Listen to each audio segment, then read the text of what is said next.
here we go. You like playing at the Pit? We love it. Yeah, it's one of the best venues in college basketball, and there's so much history there, and the fan base is terrific. It's what guys, when they're shooting in their driveway, it's what they picture, playing home games here, obviously, but playing in those kind of environments is lifelong memories, really.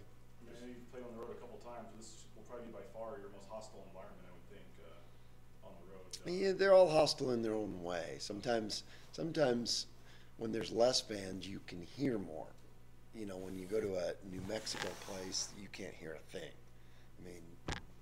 But sometimes you get a group of fans, that you hear a little bit better that can be pretty hostile. Sometimes it's kind of like the chicken and the egg, where if you've got a better team, then the crowd becomes a lot better, if you know what I mean. Yeah, no doubt. So how much more difficult is this setting going to be this time than maybe the last 3 or 4 years? Well, it's probably not noticeable because, you go over 10, 11,000, it's going to be loud no matter what. But this will be jam-packed, I'm sure, and Friday night it'll be a pretty crazy environment. What do you think? They're obviously a lot better than they were last year, and unlike Nevada, a lot of roster turnover. They still got a couple of their key guys back. Why have they made such a big jump this year? Well, in basketball, you have the right pieces. It makes a huge difference, and they did that. They had great guards last year, terrific guard play. You look at those guys, they were as good as any guard or any backcourt in the country, and now you add the big guys that they were able to add, like I said, the right pieces, and they're clicking. How have you guys guarded guards so well? You look at the last couple of games, you played some pretty talented guards, and not last game, but the previous 2 games, 2 of their best guards were 5 of 18 from the floor. Yeah, these guys are different it's a different kind of situation of how you have to guard them, and so they present their own problems and unique problems. 2 of the fastest guards you'll face. The first place tag, mentally, does that change anything? Or at the very least, does it just give you a little bit more confidence as you walk out on the floor? I don't think so. We always want to, we kind of have a saying, we prepare humbly and we compete arrogantly. That's what we want to. I don't know if arrogance is the right word, but confidently.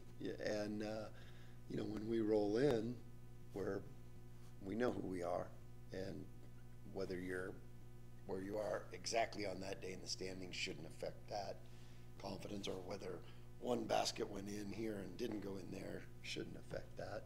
But I got confident guys and tough guys. That's probably the biggest thing is the mental toughness of, you look at what we at UNLV, at Wyoming, race home, play Nevada, now back out 3 of the last 4 on the road with 3 in 6 days.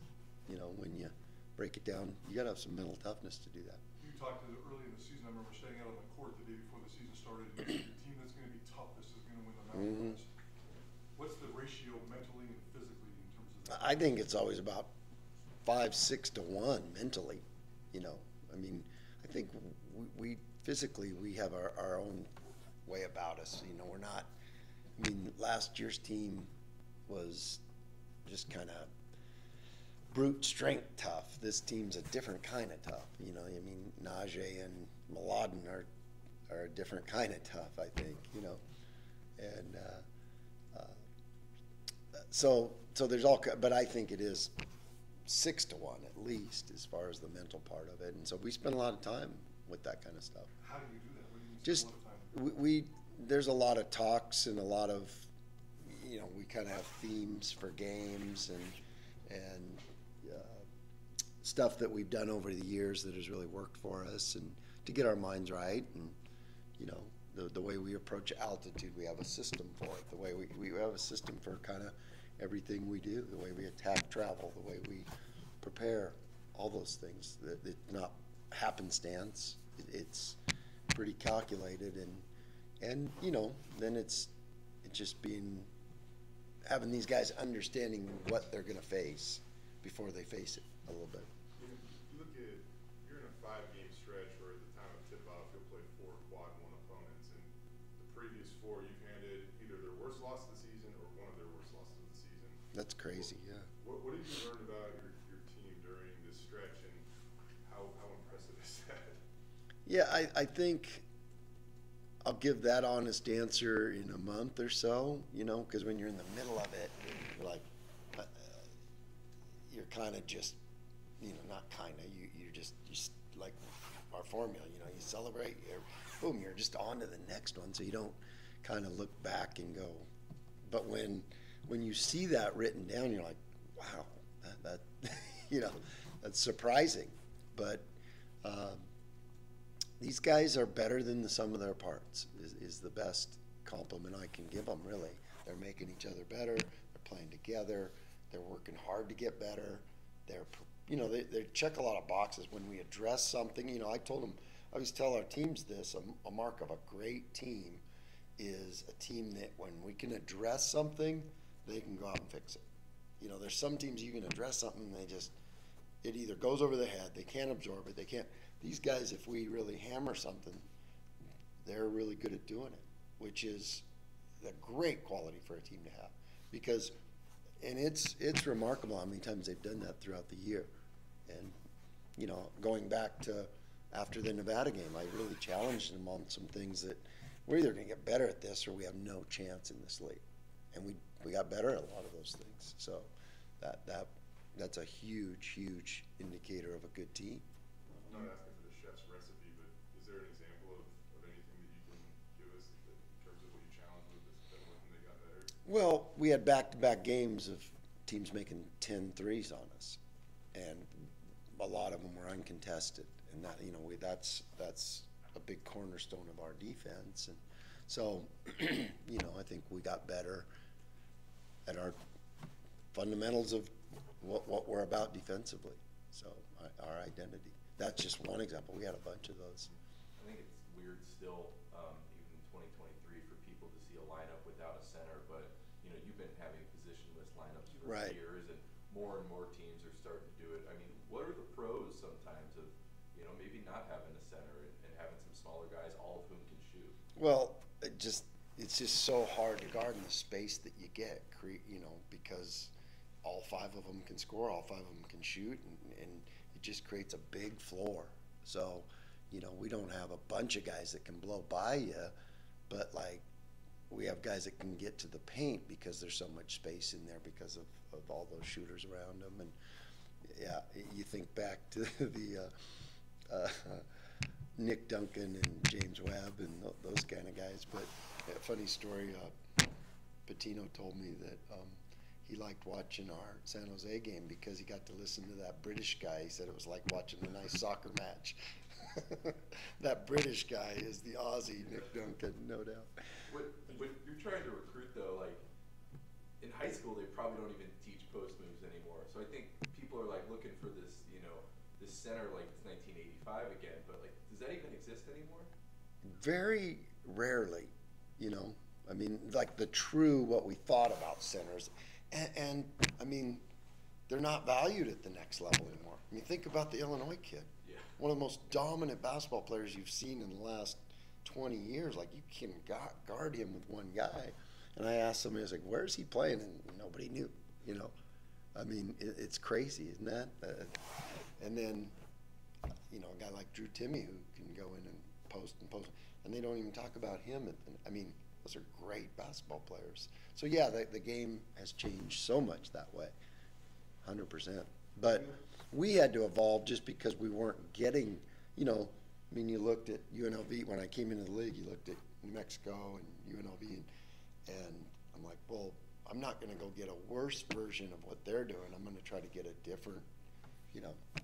So did you do that, like, at the beginning? That wasn't something you guys did at Gonzaga? You kind of looked around the league and said, Well, we always had skill at Gonzaga. Yeah. Skill was big, but we, Ryan Watkins I always tease him about that. He laughs because he knows it's true. Like, you know, I was coaching Turioff and I was coaching the bigs at Gonzaga, and I got here and Wojcik and those guys, hey, you got to go watch this kid.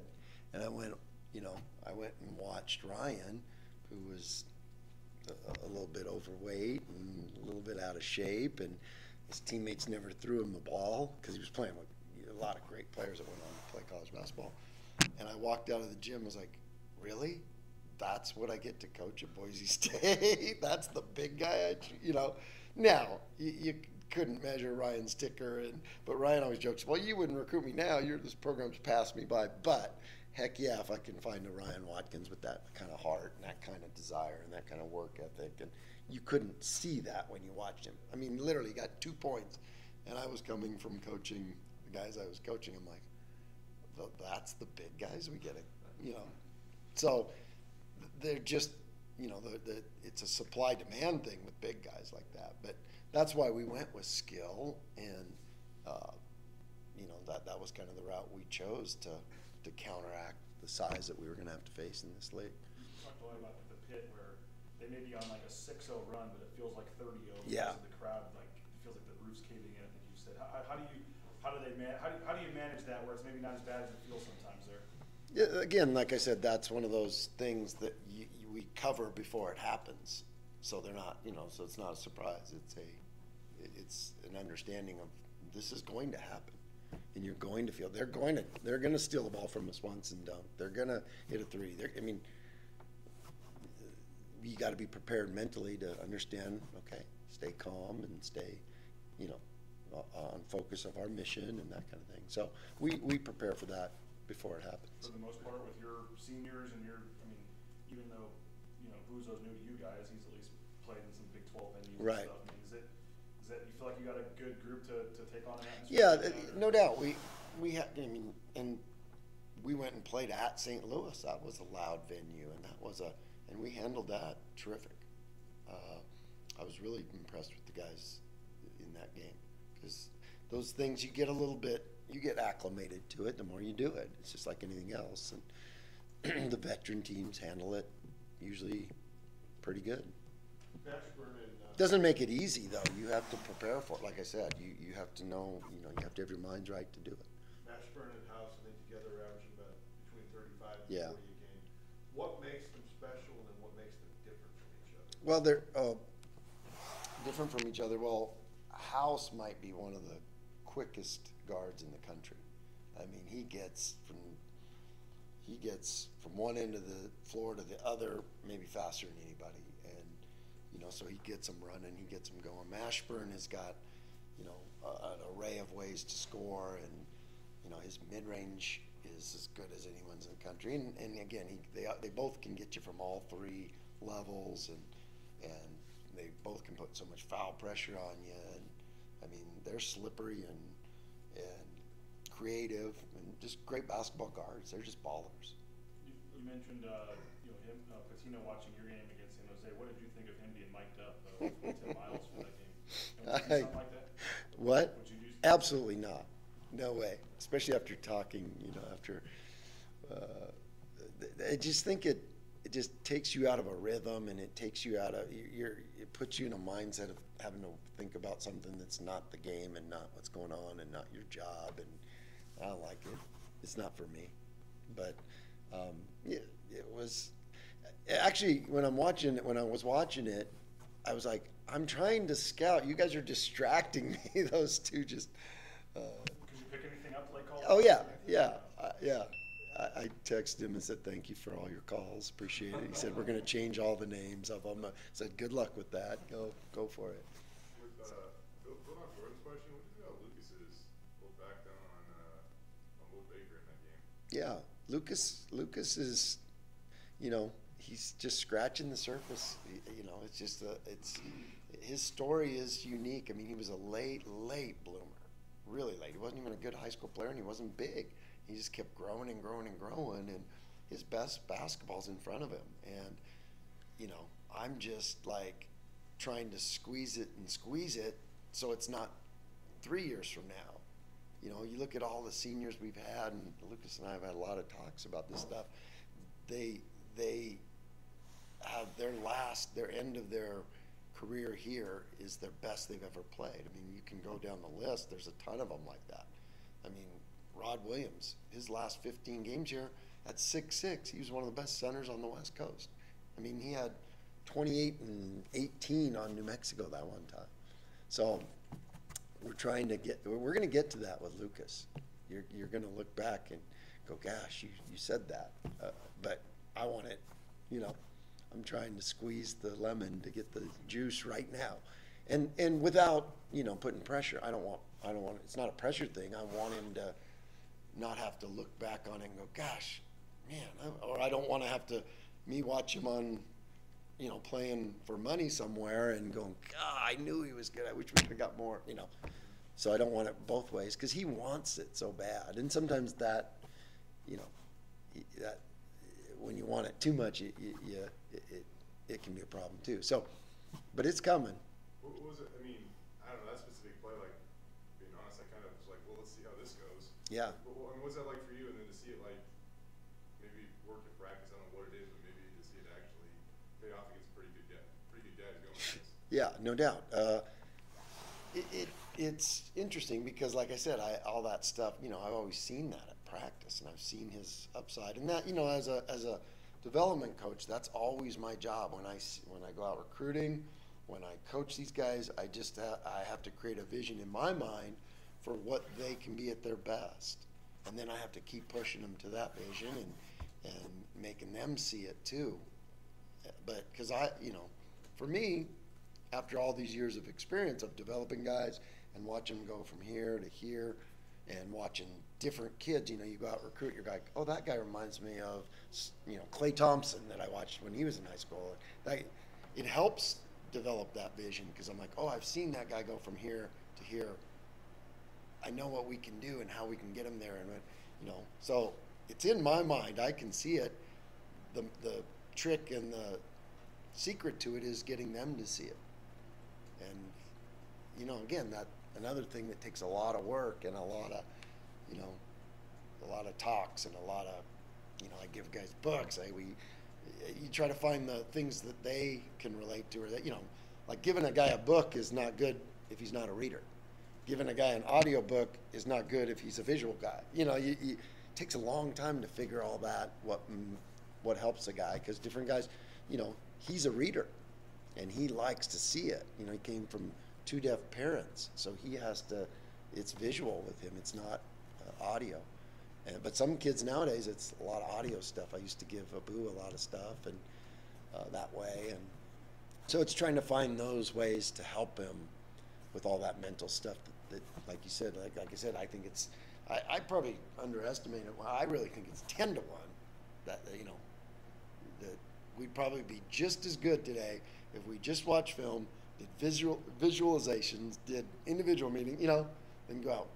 Now the conditioning part, all that stuff, but it's so important that you get your minds right and you get them free, playing free and not worrying about mistakes. I think Lucas does a little bit too much of that. That's his, you know, that's the thing I've always tried to get him, like, I don't care. Nobody cares. We don't care about the mistakes. Basketball's a game of mistakes. You know, it's the response out there. I know you've talked about him plenty, but just to get something fresh for tomorrow, what is your relationship like with Snake? And every time he's waiting for you when you guys get off the bus, yeah. What's it like seeing him? I just respect him so much. His passion for the game is, you know, he's one of the great fans in college basketball. It's really neat. It's neat that we've had a relationship over 13 years, you know. And he is a loyal fan. I mean, through good times, bad times, he's always there. And, you know, I know a lot about him. And, you know, he had my cell number. Is that crazy or what? Like, when Alford took the UCLA job, I was the first one to text him, uh-oh, you lost Alford. So, and then he texted me right back, why don't you come down here? And I'm like, no. So. And you got him a job. Yeah. So it's pretty neat, you know. I mean, like I said, you want to embrace that stuff instead of push against it. That's how I've always been, because it's pretty cool to be able to go down and coach in the pit and see the passion and the pageantry of college basketball. So when you embrace it and enjoy it, it makes it a lot better instead of pushing against it and fighting it. And, you know, if he's there, I'll let him come to shoot around tomorrow. He came to shoot around last time, or a couple years ago, that kind of thing. So it makes college basketball better when you have people like that.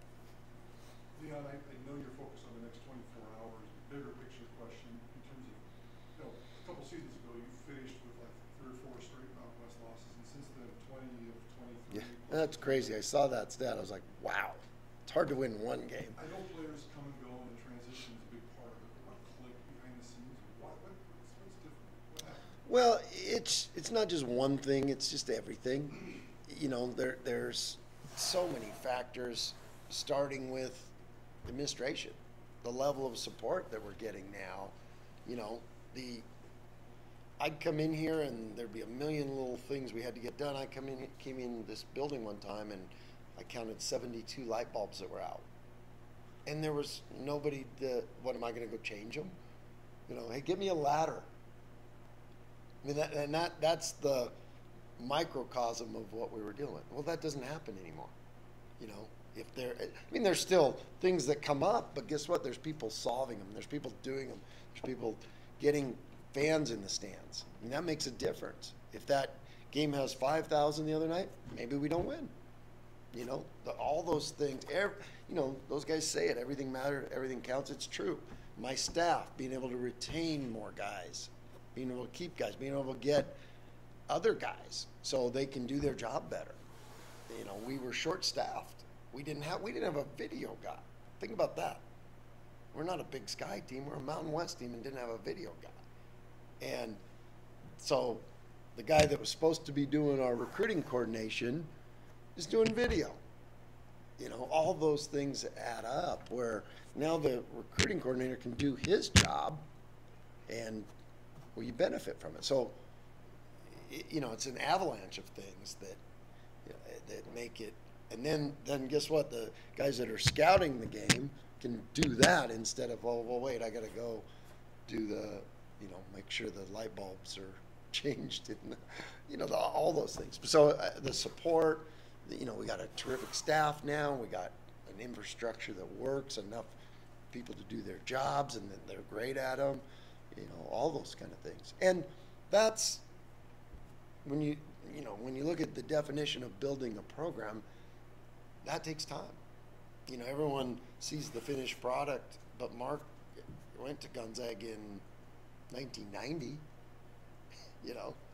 and you see we took over in 2000, but he was building the brick, that group was building the bricks and building, with Dan and Fitz, and those things were all building those kind of things up for a long, long time before you got to see the Elite 8, Sweet 16, and then away we go, and then it just kept building. But, John Stockton I came back up there one time and at a reunion, he said, well, when are you going to get it like this? And this was I've been here for a couple of years. I'm like, hey, Mark's been here for almost 20 years now. Come on, it takes time.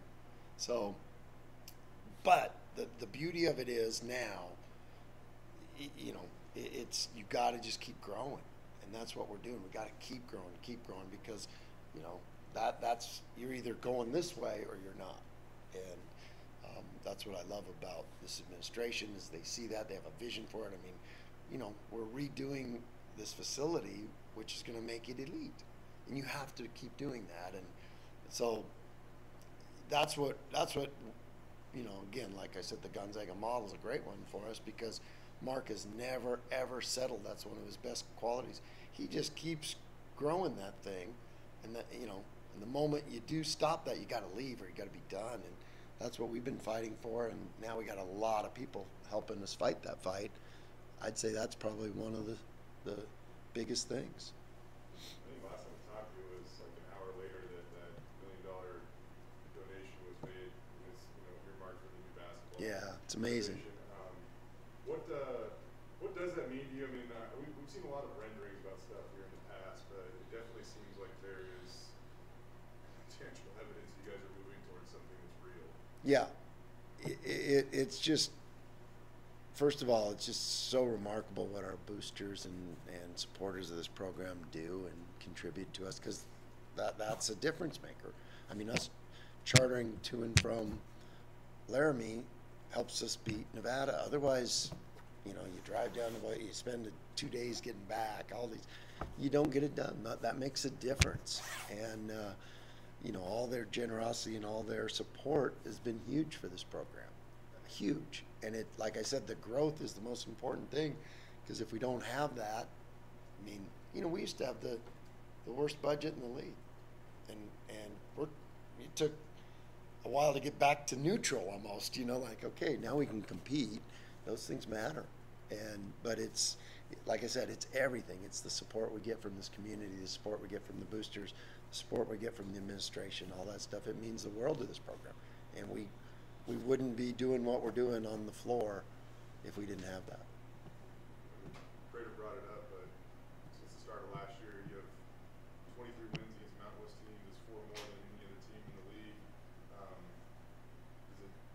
As you get more resources, do you feel like obviously the investment is paying off? Oh, absolutely, no doubt. And you know, because this league is competitive. I mean, we have a team that went 11-1 in the preseason, and they're in 10th place right now. I mean, that tells you how good the league is. It's just you know, to win one game is hard. And, you know, you watched the game last night. You know, it just, every night is a challenge. So when you look at it and you look back and go, oh my gosh, well, that number, that's rough. Yeah. You know, but you can't do that without all the support that we're getting, and you know, and just going out and hoping you win and that kind of thing. It's way beyond that. How's Marcus doing? You sound like, it seems like at times maybe a little bit of frustration, I guess. I don't know if the ball's going in. Well, guys want to, you know, they want to be their best, and Marcus is really like that. You know, he wants to be 100% healthy, and he's getting closer. So, you know, that's the thing he's managing. Because he wants to help the team so much, and he's, you know, feel like he's not himself at, you know, not to the level he knows he can be. But he's also, it's kind of who he is. He's a bit of a perfectionist. It's kind of a silly question. Is he helping the team right now? Oh, well, his last 2 games he had 14 assists and 2 turnovers. That's pretty good. That's a point guard.